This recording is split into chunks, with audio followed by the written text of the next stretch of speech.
இத்தனை பேர் அன்ஃபாலோ பண்ணுவாங்கன்னு தெரிஞ்சிருந்துச்சுன்னா நான் அந்த வீடியோவே போட்டிருக்க மாட்டேன். விஜய் சப்போர்ட் பண்ணால் இவ்வளோ அன்ஃபாலோவா? சும்மா சொன்னேன். இந்த மாதிரி தான் ஊரை ஏமாற்றி நிறைய பேர் சுற்றிட்டு இருக்கானுங்க.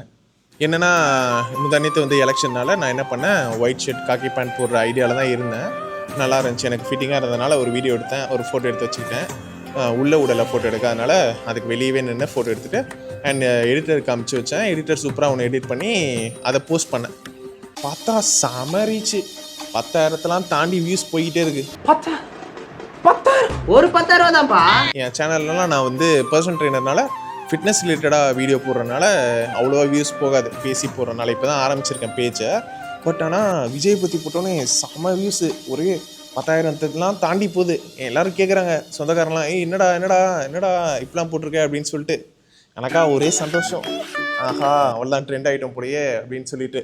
பட் ஆனால் என்னன்னு பார்த்தீங்கன்னா, எனக்கு தெரிஞ்சு இன்ஸ்டாவில் வந்து தளபதி பற்றி பேசினா தான் ட்ரெண்டு போல். அதனால தான் கலாய்க்காத இருந்தாலும் சரி, பாராட்டுறதா இருந்தாலும் சரி, ஃபுல்லாக இன்ஸ்டாவில் ஃபுல்லாக தளபதி தான் போல் எனக்கு தெரிஞ்சு. இதில் என்ன ஹைலைட்னா, நான் வேறு சேப்பாக்க தொகுதியா, அவ்வளோதான். இதுக்கப்புறம் ஏரியாவில் வேறு சில பேர் பார்த்துருக்கானுங்க.